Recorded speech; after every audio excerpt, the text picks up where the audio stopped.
Hello everyone, welcome to our channel Conceptual Pharmacy. So, in previous video हमने देखा था कि validation क्या होता है, calibration क्या होता है, what is the definition of validation, calibration, its basic introduction. So, आज के वीडियो में हम देखने वाले कि what are the various types of validation, what is the scope, importance and advantages of validation, calibration. And apart from that, we study about the qualification. Qualification is the term of validation. So qualification भी क्या होता है वो भी हम इस video में देखने वाले हैं. तो चलिए शुरू करते हैं. ओके, तो टाइप्स ऑफ वैलिडेशन. तो validation is classified into mainly four categories, four types. सबसे पहले आता है analytical method validation, second one is a equipment validation, third one is a process validation and fourth one is a cleaning validation. ठीक है, तो analytical method validation में क्या करते हैं, कोई भी इंस्ट्रूमेंट हो उसके पार्ट्स वगैरह वो प्रॉपरली वर्क कर रहे कि नहीं, उसकी हम एक्यूरेसी, प्रिसीजन, रोबर्टनेस, रगड़नेस, वो सभी पैरामीटर्स हम एनालिटिकल मेथड वैलिडेशन में चेक करते हैं. ओके, देन इक्विपमेंट वैलिडेशन क्या होता है. Equipment validation is also known as qualification. तो इक्विपमेंट वैलिडेशन में हम किसी भी इंस्ट्रूमेंट का वैलिडेशन करते हैं, जैसे कि एचपीएलसी हो, टैबलेट कंप्रेशन मशीन हो, या यूवी स्पेक्ट्रोस्कोपी हो, एफटीआईआर हो, ये हम सब इक्विपमेंट वैलिडेशन में कहते करते. और equipment validation is also known as qualification. Then process validation. Process validation क्या होता है कि हम फार्मास्यूटिकल इंडस्ट्री में हम कोई भी प्रोसेस यूज कर रहे हैं, जैसे कि टैबलेट कंप्रेशन के लिए ग्रेनुलेशन यूज कर रहे हैं, किसी भी इंस्ट्रूमेंट में हम अगर कोई एक्टिविटी परफॉर्म कर रहे हैं तो उसके लिए कौन सी प्रोसेस परफॉर्म कर रहे हैं, तो वो प्रोसेस भी वैलिडेट होना जरूरी है. तो वो सब हम प्रोसेस वैलिडेशन में करते हैं. और लास्ट वन आता है cleaning validation. Cleaning validation is also one of the important parameter in validation and pharmaceutical industry. किसी भी इंस्ट्रूमेंट की प्रॉपर क्लीनिंग हुई है या नहीं, उसका एसआईपी, सीआईपी, वो सब हम क्लीनिंग वैलिडेशन में चेक करते हैं. तो ठीक है, तो चलिए आगे देखते हैं. Then types of process validation. देखिए, हमने देखा था कि process validation is also one of the type of validation. तो process validation is again classified into four types: prospective validation, concurrent validation, retrospective validation और रीवैलिडेशन. ठीक है, देखिए, फार्मास्यूटिकल इंडस्ट्री में कोई भी अगर प्रोडक्ट डेवलप हो रहा है, कोई भी प्रोडक्ट मैन्युफैक्चर हो रहा है, तो वो बहुत सारे स्टेजेस से गुजरता है. सबसे पहले वो गुजरता है आर एंड डी लेवल से.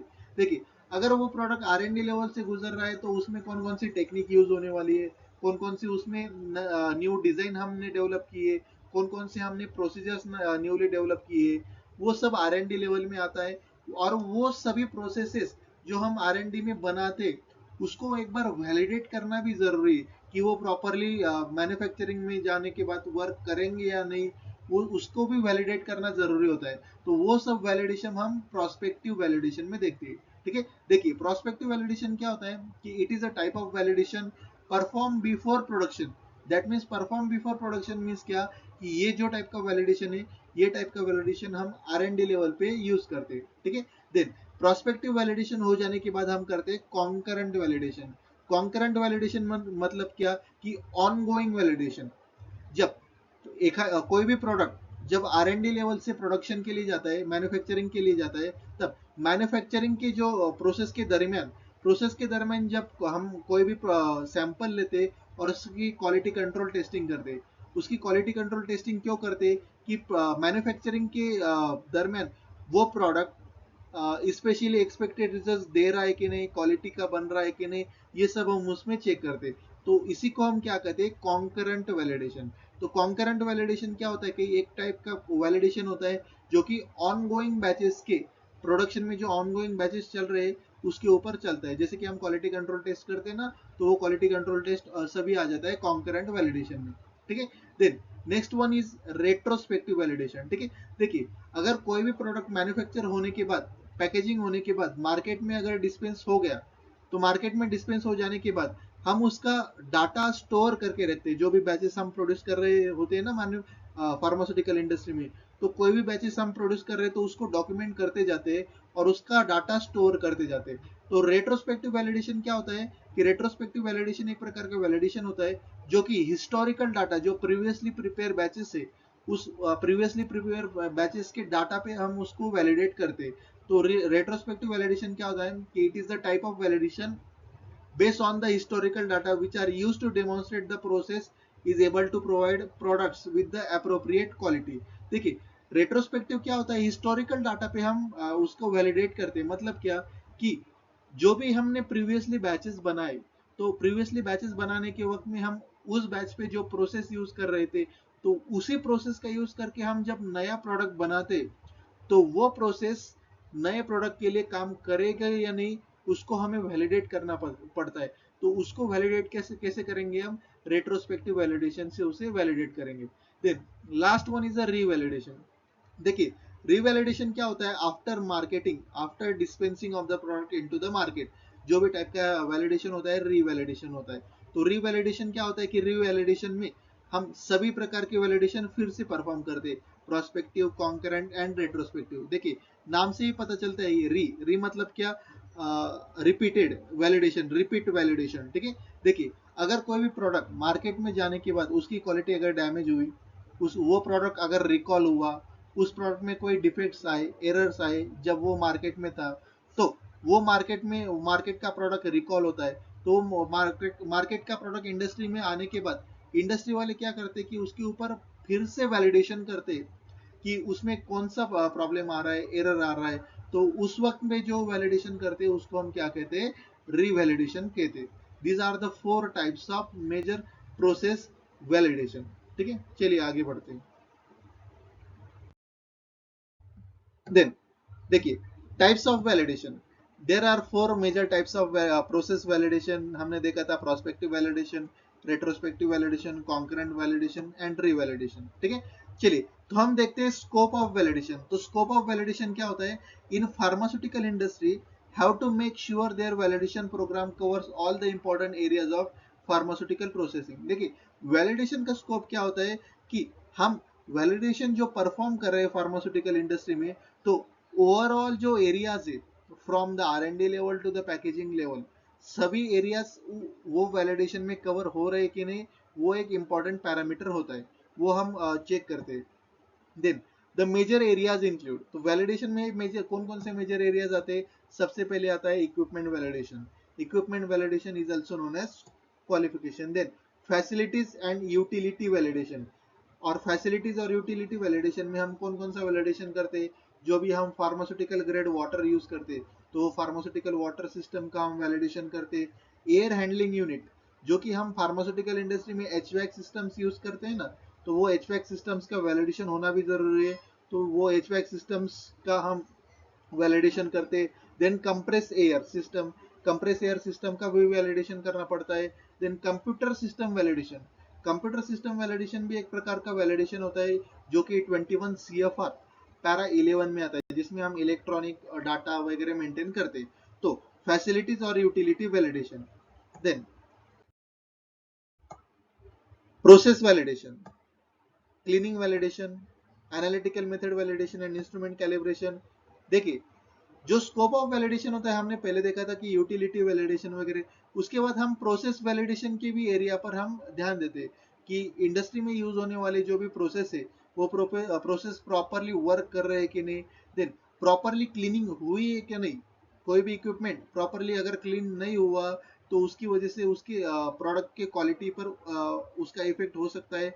Then analytical method validation and instrument calibration. ठीक है, then validation needs to be carried out for any new equipment, premises, utilities, system, procedure, and process.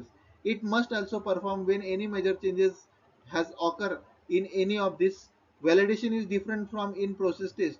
The latter only helps in monitoring that the process runs as expected, whereas validation aims at demonstrating that a given process is suitable for routine use because it consistently yields a product of desired quality. देखिए it must also perform when any major change occur in any of this case।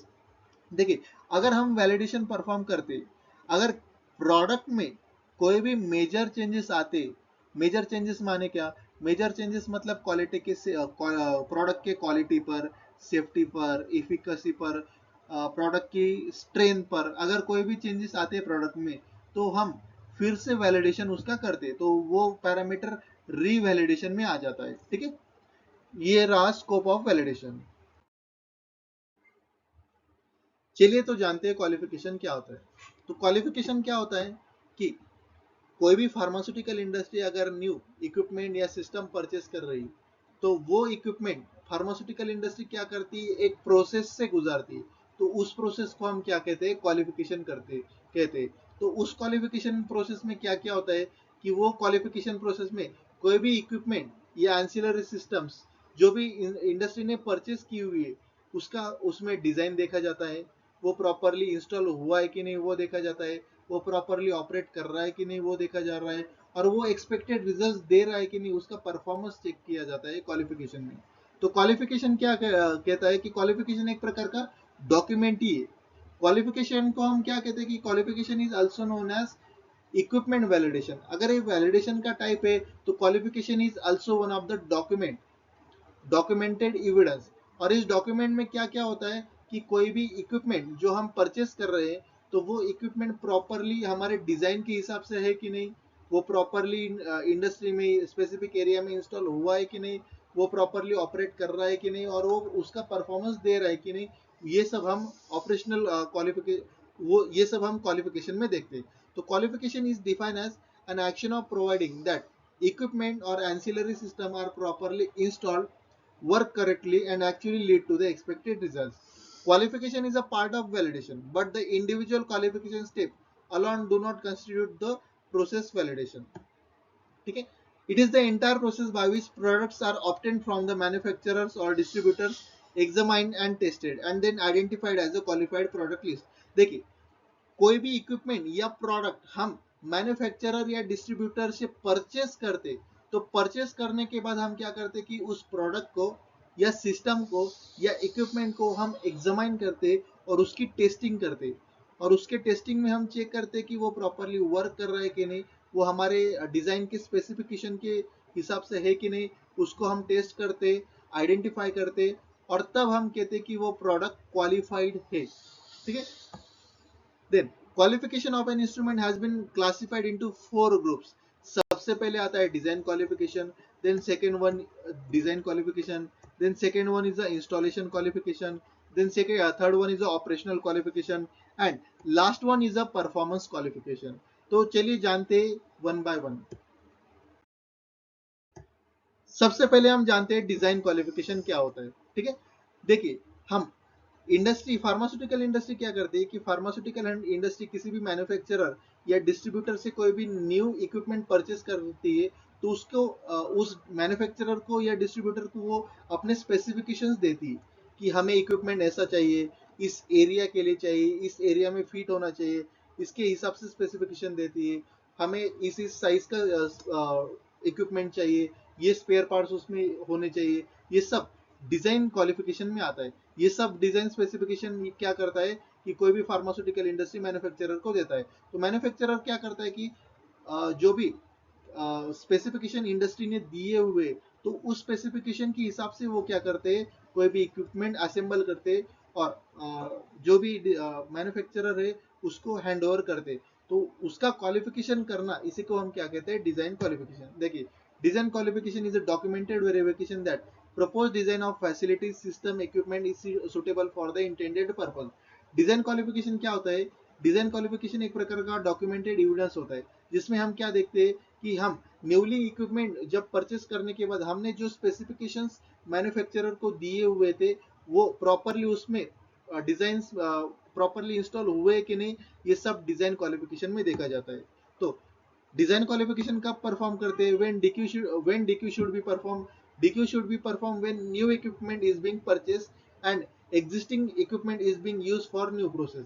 Design qualification हम कब perform करते हैं, जब हम कोई भी new equipment purchase करते इंडस्ट्री से तब करते हैं, या कोई भी एग्जिस्टिंग जो इक्विपमेंट है उसको हम न्यू प्रोसेस में अगर हम इन्वॉल्व करने वाले हैं, तो हम उसमें डिजाइन क्वालिफिकेशन चेक करते हैं।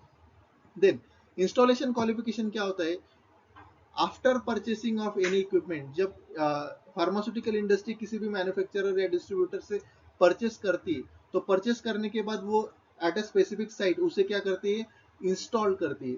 तो ड्यूरिंग इंस्टॉलेशन वो इक्विपमेंट डैमेज हुआ है कि नहीं ट्रांसपोर्टेशन के दौरान, वो प्रॉपरली इंस्टॉल हुआ है कि नहीं, ये सब क्या किस में चेक किया जाता है, तो इंस्टॉलेशन क्वालिफिकेशन में चेक किया जाता है। इंस्टॉलेशन क्वालिफिकेशन क्या होता है, एक प्रकार का डॉक्यूमेंटेड एविडेंस होता है that the premises supporting utility the equipment have build and install in compliance with the design specification verifies that the equipment has been installed as per manufacturer requirement। तो installation qualification में क्या होता है, एक प्रकार का डॉक्यूमेंटेड एविडेंस होता है जिसमें हम क्या देखते हैं कि जो भी हमने इंस्ट्रूमेंट या इक्विपमेंट परचेस किया हुआ है वो प्रॉपरली इंस्टॉल हुआ है कि नहीं, और उस इंस्टॉल इक्विपमेंट को उस इंस्टॉल इक्विपमेंट को प्रॉपरली जो भी सपोर्टिंग यूटिलिटी लग रही है वो सपोर्टिंग यूटिलिटी आसपास है कि नहीं, वो चेक करते। तो वो ये सब इंस्टॉलेशन क्वालिफिकेशन में आता है। और इंस्टॉलेशन क्वालिफिकेशन में हम कब परफॉर्म करते हैं, it must be applied to new और change facilities system and instrumentally. जब हम कोई भी न्यू इक्विपमेंट या सिस्टम परचेस करते हैं तब हम इंस्टॉलेशन क्वालिफिकेशन को परफॉर्म करते हैं। देन ऑपरेशनल क्वालिफिकेशन, देखिए ऑपरेशनल क्वालिफिकेशन क्या होता है कि ऑपरेशनल क्वालिफिकेशन में आफ्टर द इंस्टॉलेशन वो इंस्ट्रूमेंट का हम प्रॉपरली फंक्शंस चेक करते हैं कि वो प्रॉपरली उसका फंक्शंस शो कर रहा है कि नहीं। तो ऑपरेशनल क्वालिफिकेशन क्या होता है, it is also one of the documented evidence that demonstrating that the instrument will function according to its operational specification which results in a product predetermined requirement। तो ऑपरेशनल क्वालिफिकेशन में इतना ही होता है कि वो जो भी इक्विपमेंट है पर्टिकुलर इक्विपमेंट है वो प्रॉपरली फंक्शंस कर रहा है कि नहीं according to the operational specification. और परफॉर्मेंस क्वालिफिकेशन जो होता है वो परफॉर्मेंस क्वालिफिकेशन क्या होता है, उसमें हम इक्विपमेंट की या सिस्टम की हम परफॉर्मेंस चेक कर रहे हैं कि वो एक्सपेक्टेड रिजल्ट दे रहा है कि नहीं। It refers to establish evidence that the process under anticipated conditions consistently produce a product that meet all predetermined requirement following successive qualification that must be completed as performance qualification. तो performance qualification में हम इतना ही देखते हैं कि वो instrument properly perform कर रहा है कि नहीं और वो एक्सपेक्टेड रिजल्ट्स दे रहा है कि नहीं, ये सब हम परफॉर्मेंस क्वालिफिकेशन में देखते हैं। तो next point is importance of validation. Importance of validation में क्या होता है कि it improve use of technology, then improve the business benefits, improve operational efficiency, improve the compliance with regulation, then reduce the risk of failure, process optimization, reduce the cost। देखिए हम किसी भी चीज को अगर वैलिडेट कर रहे कि वो प्रॉपरली वर्क कर रहा है कि नहीं, उसके इक्विपमेंट्स उसके पार्ट्स प्रॉपरली वर्क कर रहे हैं कि नहीं, वो एक्सपेक्टेड रिजल्ट दे रहे हैं कि नहीं, वो अगर हम पहले से ही अगर वैलिडेट कर रहे हैं तो उसके बहुत सारे इंपॉर्टेंस है, उसके बहुत सारे बेनिफिट्स है। अगर हम किसी भी चीज को वैलिडेट कर रहे हैं तो वैलिडेट करने के बाद हमें क्या क्या मिलता है कि हम हमारा जो रिस्क फेल्यूर है वो रिस्क फेल्यूर रिड्यूस हो जाता है। अगर रिस्क फेल्यूर रिड्यूस हो गया तो हमारी कॉस्ट भी रिड्यूस हो जाएगी और प्रोसेस ऑप्टिमाइजेशन हो जाएगी। उससे हम किसी भी प्रोसेस को इम्प्रूव कर सकते और टेक्नोलॉजी को यूज कर सकते। हमें इससे बेनिफिट्स मिलते हैं बिजनेस में। उसके बाद ऑपरेशनल इफिशियंसी बढ़ती है और जो भी हम कंप्लायंस अप्लाई कर रहे हैं वो कंप्लायंस विद रेगुलेशन वो भी इम्प्रूव होते हैं। और increase customer satisfaction, it is also one of the importance of validation। then what is the difference between calibration and validation, चलिए देखते हैं। सबसे पहले डेफिनेशन देखिए, वैलिडेशन और कैलिब्रेशन में क्या डेफिनेशन होती है कि वैलिडेशन एक प्रकार का डॉक्यूमेंटेड एविडेंस है जिसमें हम क्या देखते हैं कि कोई भी चीज प्रॉपरली वर्क कर रही है कि नहीं, उसके पार्ट्स वगैरह प्रॉपरली ऑपरेट कर रहे हैं कि नहीं, ये सब हम वैलिडेशन में देखते हैं। और कैलिब्रेशन में क्या देखते हैं कि कैलिब्रेशन में हम किसी भी इक्विपमेंट की एक्यूरेसी देखते हैं कि वो प्रॉपरली एक्सपेक्टेड रिजल्ट दे रहा है कि नहीं, उसे हम कैलिब्रेशन में देखते हैं। तो कैलिब्रेशन इज अ प्रोसेस और action that compares the measurement values of measuring device or equipment against a reference standard and certifies the measurement accuracy। And validation is a detailed documented process of confirming that equipment or machine is installed correctly, operating efficiently and performing without any error। और calibration और validation में क्या difference होता है, mainly calibration में हम non standard use करते और वैलिडेशन में हम कोई भी स्टैंडर्ड यूज नहीं करते। देन सिंपल मीनिंग क्या होता है कि जो भी कैलिब्रेशन है, calibration it is system performance checking and validation क्या होता है कि validation it is a performance and methodology. Then what are the objectives of calibration and validation? The main objective of calibration is to nullify, remove the deviation by comparing with reference or known standard. देखिए calibration का main objective क्या होता है, जो भी हम deviations occurs होने वाले हैं प्रोसेस में, प्रोडक्ट में, जो कि उसके क्वालिटी के ऊपर इफेक्ट कर सकते हैं, तो वो सब हम नलीफाई कर देते हैं कैलिब्रेशन में, जिसमें हम उस नलीफाई कर देते हैं मतलब क्या कि उसकी हम एक्यूरेसी बढ़ाते हैं. और वैलिडेशन का ऑब्जेक्टिव क्या होता है, it is to verify the consistency of predictable results of the method, process और procedure. वैलिडेशन का मेन ऑब्जेक्टिव क्या होता है कि कोई भी इक्विपमेंट कंसिस्टेंटली एक्सपेक्टेड रिजल्ट दे रहा है कि नहीं, और वो प्रोडक्ट कंसिस्टेंटली प्रोड्यूस कर रहा है कि नहीं as per the manufacturer specification. Then what is the uses of calibration and validation? The main use of calibration is to confirm that the equipment or measuring device is performing accurately, and the validation is to confirm that the analytical method is performing accurately. Then reference standard, it is done by the comparing with reference standard. देखिए हमने पहले देखा था कि calibration जो होता है वो नोन रेफरेंस स्टैंडर्ड से कंपेयर करके हम कैलिब्रेशन करते हैं. वैलिडेशन में ऐसा कोई नॉन स्टैंडर्ड यूज नहीं करते. प्रोसीजर, कैलिब्रेशन जब हम प्रोसेस परफॉर्म करते हैं तो कैलिब्रेशन परफॉर्म करने के लिए हम जनरली एसओपी को यूज करते हैं, और वैलिडेशन में एसओपी नहीं होता. तो वैलिडेशन में हम प्रोटोकॉल्स को एग्जीक्यूट करते हैं. What are the various protocols, तो प्रोटोकॉल्स हम अगले वीडियो में देखने वाले कि प्रोटोकॉल्स क्या होते हैं वैलिडेशन के लिए.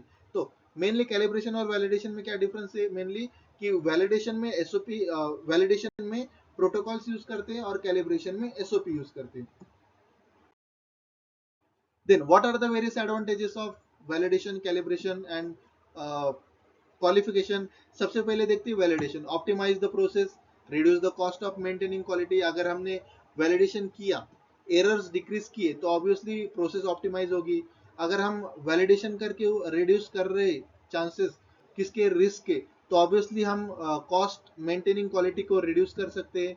उसके बाद हम रिड्यूस कंप्लेंट कर सकते हैं, rejection, batch failure, mixups and cross contamination, इन सभी को हम क्या कर सकते हैं, रिड्यूस कर सकते हैं. Better compliance with regulatory requirement, assure quality of product. Then what are the various advantages of calibration? First one is a calibration fulfill the requirement of traceability to national and international standard like ISO 9000 and ISO 14000. ISO 9000 and ISO 14000. ISO 14000 is generally referred to the environment.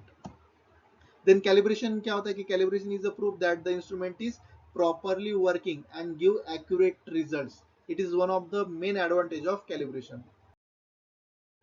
Then advantages of calibration में और क्या क्या आता है कि confidence in using the instruments, then traceability to national measurement standards, then reduce the rejection, failure rate, thus higher return, improve product and service quality leading to satisfied customer. अगर सोचिए हम प्रॉपरली किसी भी इंस्ट्रूमेंट को calibrate कर रहे, अगर वो प्रॉपरली कैलिब्रेटेड हुआ इंस्ट्रूमेंट, तो उससे रिस्क जो होता है, जो ऑकर हो रहा है, एरर्स ऑकर हो रहे हैं, वो रिड्यूस हो जाते हैं. तो उससे वो अगर रिड्यूस हुए तो ऑब्वियसली जो बैच फेलियर का रिजेक्शन है वो भी रिड्यूस हो जाएगा. These are the reference we are using for this presentation. Thank you so much. Now like, subscribe and share my YouTube channel. Thank you.